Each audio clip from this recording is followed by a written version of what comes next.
Hello, I'm Tom Law from the Bartitsu Lab, and in this particular video we're going to be looking at the Fairbairn flow. And what I mean by the Fairbairn flow is that a lot of the guides and the manuals that Fairbairn made, from his Shanghai police manuals, his Defendu through to his all-in fighting, they exist primarily teaching singular techniques: edge of hand blow, chin jab, knee strike, using the tin helmet. They're teaching individual techniques, and it's really largely dependent on the user, the person having to use the techniques, to understand and find which flow best together. And it's very, very important that you take the time to practice what is the next logical move that follows the preceding move.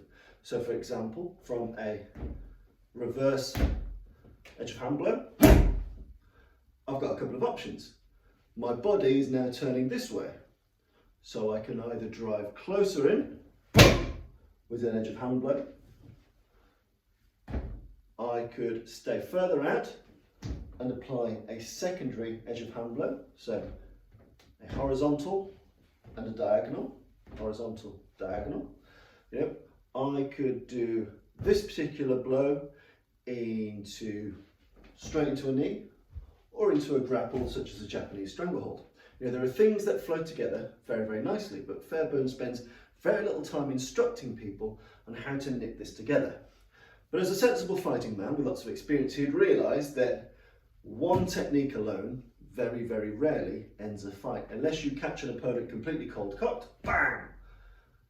It's very hard to put a human down, a human that does not want to be put down. So unless you catch him by surprise, or you're very lucky, or is very unaware, it's often going to require a neurologically, biologically, spiritually overwhelming attack. Things that absolutely smash this man to bits. It requires an overwhelming degree of force to put him out, to put him down, or at least provide me a window with which to escape. So it got me thinking. I was doing a bit of a presentation yesterday about Fairbairn flow and how to get used to things that naturally go together. Edge of hand into chin jab into knee, body punch into edge of hand. There's lots of things that naturally go very nicely together. But many people fail to realise that soon as you've got those flows, those movements of thrusting, so essentially piston blows, things that come straight or things that come around, as soon as you get those and understand how they flow together, you can plug in anything else. Because as Fairbairn says, you're unlucky or you're unwise if you find yourself unarmed. Job one is to arm yourself, and you either arm yourself with something which is genuinely a weapon, so we arm ourselves with a genuine weapon, or we arm ourselves with an incidental weapon, such as a brick, a torch, or a pen.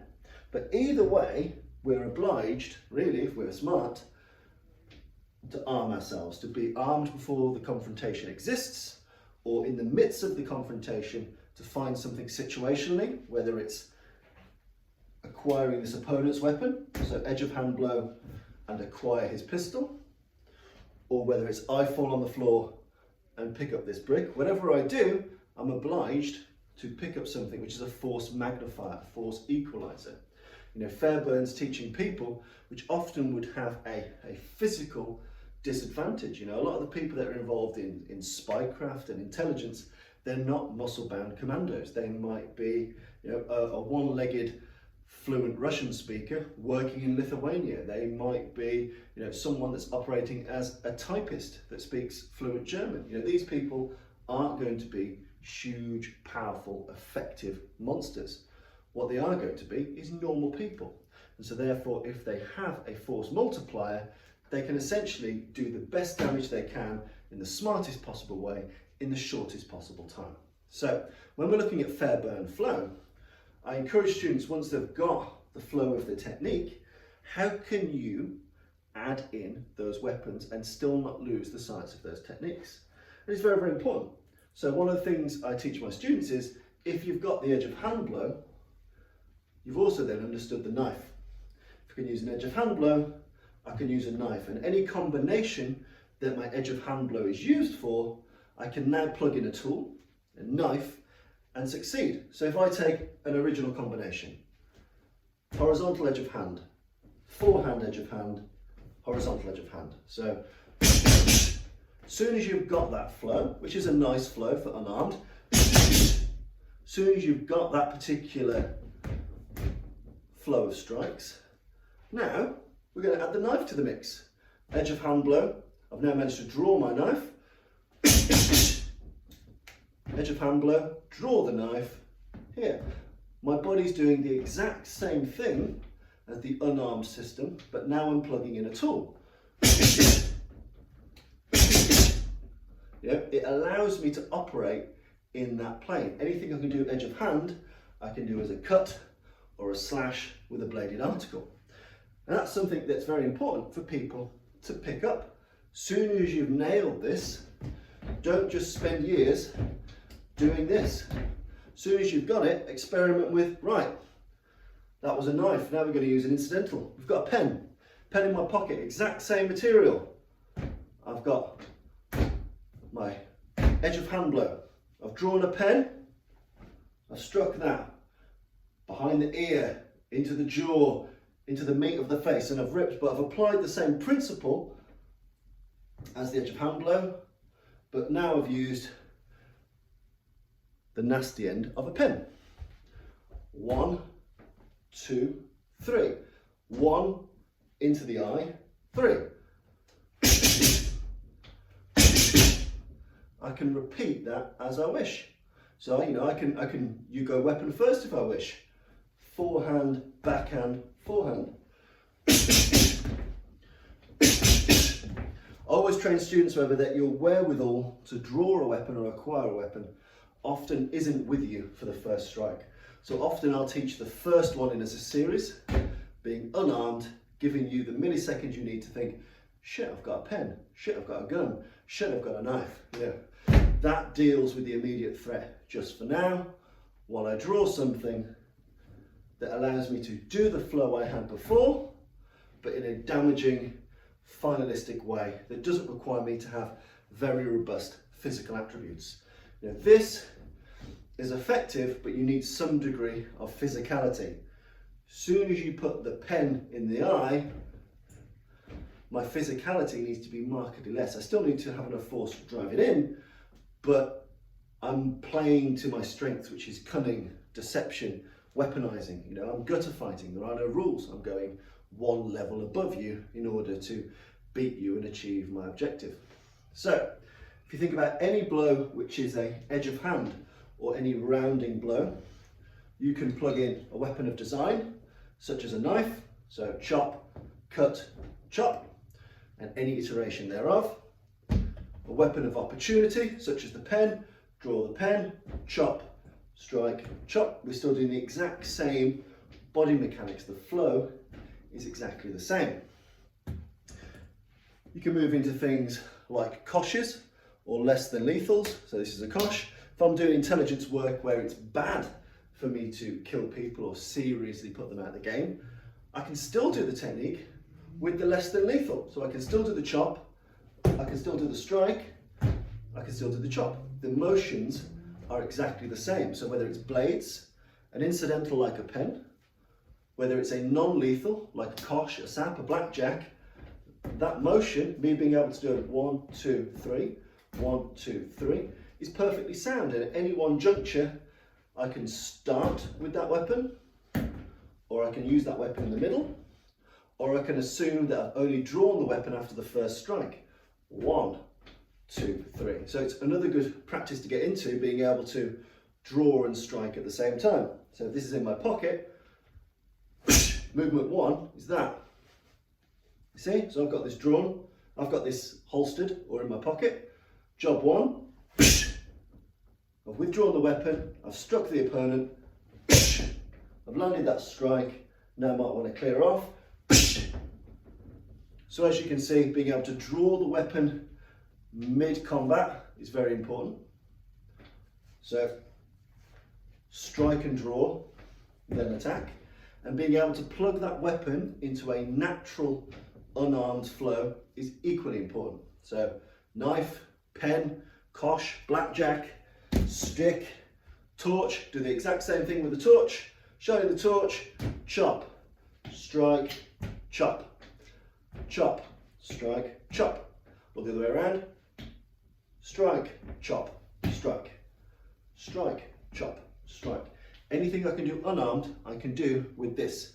So never forget that when Fairbairn is teaching you techniques and you're learning to sequence those techniques and put them together into a holistic attack, never forget your ability to draw a force equalizer and the ability to flow that seamlessly into something that's already built in to your muscle memory. As soon as you've learned this, you can plug in a pen, plug in a torch, plug in a kosh, plug in a knife, you can plug in anything you like. And that's an important part of learning the Fairbairn syllabus. How to fight dirty, how to be a gutter fighter, means being able to acquire things from your environment and deploy them well. And again, we'll take another classic. We'll look at the chin jab. Okay, so our classic chin jab, we drop our level, we get some degree of attachment, and we smash up into the opponent here. So we drive in, our fingers will get into the squidgy bits of the eyes, we're getting terminal velocity up here, we want to shake his brain, potentially knock him over, definitely we want to knock him out and cause him some serious damage. So we're getting low, we get some degree of attachment to his belt, to his hoodie, to his hair, to his ear, to whatever we can grab, and we've got that. As soon as we've got that mechanism, you can plug anything you like into it. The aforementioned brick, a bit of masonry. If I am a small Dutch typist working for the SOE, am I going to go up to a burly SS officer and do this? Well, yes, I can, and it's designed to be able to be effective if I want to, but there's a degree of risk in there. Given weight and height and power and skill disparity, I could come out on the wrong end. Put a bit of masonry in my hand, different story. So, you know, brick, you think about war zones, you think about areas in disruption and disarray. Loose masonry is everywhere. Glasses are everywhere, pool balls are everywhere. You know, there are lots of items that can fit into this style grip. So if it can fit in your chin jab grip, you can then use it to chin jab. Because I'm pulling the exact same body mechanics behind the brick, and I'm doing the exact same technique. But now I've got a force multiplier. So if I pick up the brick, I've now got this. I can drive that into the opponent. I can use the exact same velocity as the chin jab, the exact same entry as the chin jab, but now I've plugged in something which gives it greater effect. In this instance, the masonry. From here. Once I've done that, I can then move and use the brick as if it was an edge of hand blow. 1, 2, 3. You see? 1, 2, 3. The body mechanics are exactly the same, whether I'm chin jabbing with it, whether I'm using an edge of hand blow with it. Whatever I plug in to the Fairbairn matrix, I can make work, and I can flow them together between empty-handed and arm strikes, and using an empty hand strike to withdraw a force equalizer. So one of the things I'm playing with and practicing and helping teach my students is A, pick up the flows and see which things go together beautifully as combinations, holistic fight ending combinations. Then use that to find a way to draw a weapon, and then use that to find a way to add in a weapon in lieu of the empty-handed technique, and see how more effective it can be made, and think about the types of people that might need to rely on a force multiplier, a smaller person, a lighter person, a person that is fighting multiple people, being able to change from a normal edge of hand into using a sharp pen, or a normal chin jab and using a chunk of masonry. These can be game-changing effects without you having to learn anything different, without your body having to train anything differently. You've got that coded into you. As soon as you've got the empty-handed part of Fairbairn, as soon as you understand it, anything is essentially a weapon, and you can plug anything you like into it, and should you need to, it's an ideal platform to mid-fight or pre-fight, acquire something and use it to its best capacity while still working and using simple combative methodologies and concepts. Sometimes, for example, I might use the masonry in the chin jab And I might only be able to use it once. It might be a lighter piece of concrete. It might fall apart.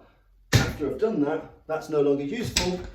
It doesn't stop me flowing straight into empty hands. Or I can go from empty hand, withdraw my pen, and keep my flow perfectly well because I've trained this into my muscle memory. So if you're working on Fairbairn, get used to picking up weapons of opportunity, weapons of design, at the start, in the middle, at the end of your combinations, and learn to flow with them just as you do with your empty hand. Hopefully you find that interesting and useful. Cheers.